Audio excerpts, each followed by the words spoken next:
आज की वीडियो में हम popular vehicles and service limited के बारे में बात करने वाले हैं। तो आइए इसके कुछ फंडामेंटल और टेक्निकल देखते हैं कि कंपनी क्या काम करती है और भविष्य में इसका क्या स्कोप रहता है बढ़ोतरी का। तो इसके लिए हम सबसे पहले आएंगे हम स्क्रीनर पे। स्क्रीनर पे आने के बाद हम अपना स्टॉक सर्च कर लेंगे, popular vehicles and service limited. तो आपको कुछ ऐसा सा इंटरफेस शो होगा। अगर आपको इतने सारे रेशियो शो नहीं हो रहे तो आप यहाँ पे एडिट रेशियो में जाके वन बाय वन सबको ऐड कर सकते हैं। तो आइए हम इसके कुछ फंडामेंटल और टेक्निकल देखते हैं कि कंपनी क्या काम करती है।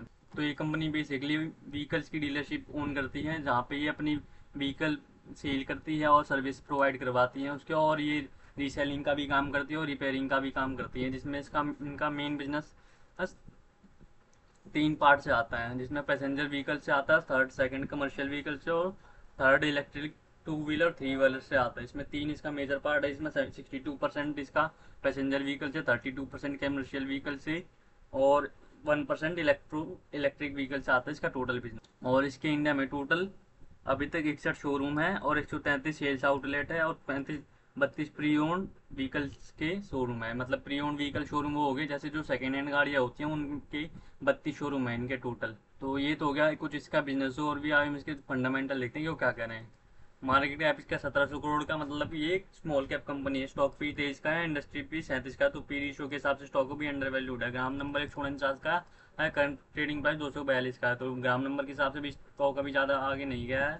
फेस वैल्यू इसका 2 का, मतलब पास्ट में इसका स्टॉक रेट हो चुका है, भविष्य में भी आपको एक बार और स्टॉक रेट देखने को मिल सकता है। डिविडेंड इसका अभी 0% है कंपनी, क्योंकि अभी नई नई लिस्ट हुई है तो अभी डिविडेंड नहीं दे रही है। आपको आने वाले समय में डिविडेंड देती हुई दिख सकती है। और आपको उसमें डेब्ट टू इक्विटी 1.42 का है, तो डेब्ट के से थोड़ा बहुत प्रेशर रह सकता है। फिर और return on equity 15%, return on capital employed 13% का, जो कि एक बढ़िया बात है। नेट कैश फ्लो 20 का पॉजिटिव है, 31 करोड़ का। तो ये भी हमारे लिए एक पॉजिटिव पॉइंट है। पिट्रोस की स्कोर 6 का, मतलब लॉन्ग पिट्रोस की स्कोर के हिसाब से लॉन्ग टर्म के लिए फिट बैठ रही है। तो ये तो हो गया कुछ इसके फंडामेंटल आए। हम इसका प्राइस क्या कह रहे हैं, इसके लिए हम थोड़ा सा स्क्रॉल करके नीचे आएंगे। इसका 200 डीएमए 255 का है और 50 डीएमए 241 का है। करंट रेटिंग प्राइस भी 241 का है। तो ये अपने 200 डीएमए से नीचे और 50 डीएमए के आसपास मिल रहा है। तो अब जब डेली मूविंग एवरेजेस के हमारे को आसपास देखने को मिलता है तो एक बढ़िया प्राइस होता है परचेज लेने के लिए। आइए, ये तो हो गया इसका कुछ प्राइस। हम इसका प्रॉफिट एंड लॉस देखते हैं, इसके प्रीवियस क्वार्टर्स का प्रॉफिट एंड लॉस क्या कहता है। आप देखेंगे 2019 में एक कंपनी लिस्ट हुई थी। 2019 के बाद इस कंपनी में ठीक ठाक ग्रोथ देखने को मिली है। जैसे 4000 करोड़ की 2019 में सेल हुई थी, 3100 करोड़ की, फिर 2800 करोड़ की, फिर 3400 करोड़ की। उसके बाद मार्च 2023 में इसकी 4800 करोड़ की, फिर मार्च 2024 में इसकी 5600 करोड़ की सेल हुई है, जिसमें इनका नेट प्रॉफिट है 21 करोड़, फिर 12 करोड़, फिर 32 करोड़, फिर 34 करोड़, फिर 64 करोड़, फिर 76 करोड़। तो इनके नेट प्रॉफिट में भी ग्रोथ देखने को मिली है। तो जब अगर कोई कंपनी लगातार ग्रोथ कर रही होती है तो भविष्य में भी आपको अच्छी खासी रिटर्न दे सकती है। ये तो हो गया इसका कुछ प्रॉफिट एंड लॉस। आइए हम इसका शेयर होल्डिंग पैटर्न देखते हैं कि इसका शेयर होल्डिंग पैटर्न क्या कह रहा है। इसके लिए हम आएंगे इन्वेस्टर्स के सेक्शन में। तो इसमें आपको 61% की प्रोमोटर शेयर होल्डिंग, 16% की एफ और 12% का डी और मात्र 10% की पब्लिक शेयर होल्डिंग देखने को मिलती है।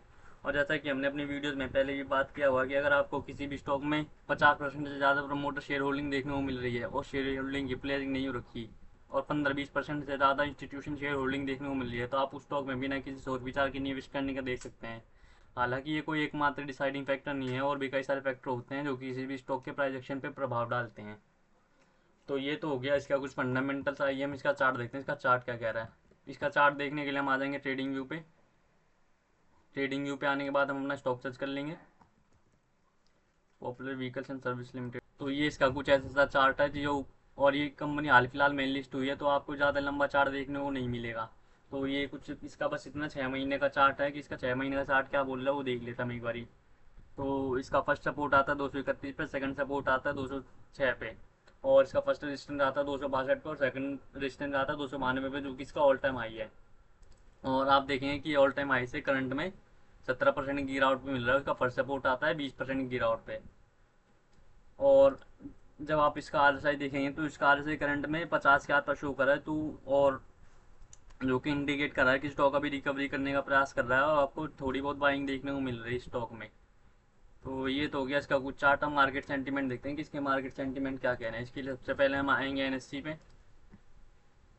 एनएससी पे आने के बाद हम यहाँ पे आएंगे रिसोर्स के सेक्शन में, security wise price volume market पे। यहाँ पे आने के बाद हम अपना स्टॉक सर्च कर लेंगे और इसका 1 मंथ का डाटा खोल लेंगे। जब आप इसका 1 मंथ का डाटा खोलोगे तब आपको दिखेगा कि जितने भी इसमें ट्रेड हो रही है डेली बेसिस पे, उसमें आपको डिलीवरी परसेंटेज ठीक ठाक मात्रा में देखने को मिल रही है। जैसे 26 तारीख को 50%, 47%, फिर 54%, फिर 90%, फिर 55%, फिर 54%, फिर 52%, 56%, 47%, 57%, फिर 57%। और जैसा कि हमने अपनी वीडियोज में पहले ही बात की है कि अगर आपको किसी स्टॉक में लगातार 50% से ज़्यादा डिलीवरी परसेंटेज में आपको ट्रेड होते हुए दिख रही है, तो वो इंडिकेट करता है कि इसमें बायर्स पॉजिटिव साइड है, आपको भविष्य में इसके प्राइस में एप्रिसिएशन देखने को मिल सकता है। ये तो होगी इसके कुछ फंडामेंटल, टेक्निकल और मार्केट सेंटीमेंट। हम देखते हैं कि अगर हमारे को इसमें कोई नई फ्रेश एंट्री लेनी हो तो हम कहाँ कहाँ लेंगे। इसके लिए हम वापस आ जाएंगे चार्ट पे। तो इसमें अगर मेरे को कोई एंट्री लेनी है तो मैं इसमें दो दो पार्ट में लेने का देखूंगा 60-40 रेशियो में, जिसमें मेरी फर्स्ट एंट्री आएगी 231 के भाव पे, जो कि इसका फर्स्ट सपोर्ट है, और सेकंड एंट्री आएगी 206 के भाव पे। और क्योंकि स्मॉल कैप कंपनी है तो मैं इसमें अपनी पोर्टफोलियो के 5-10% से ज़्यादा होल्डिंग लेना प्रेफर नहीं करूंगा। तो इसमें मैक्सिमम जो भी मैं अगर अमाउंट डालूंगा वो मेरी पोर्टफोलियो का 10% से ज़्यादा नहीं होना है। और एक ही वाला केवल हमारी रिसर्च है, आपको किसी भी प्रकार की फाइनेंशियल एडवाइस नहीं है। यदि आपको किसी भी प्रकार का इसमें कोई निवेश करना हो तो उससे पहले अपनी रिसर्च जरूर से जरूर करें।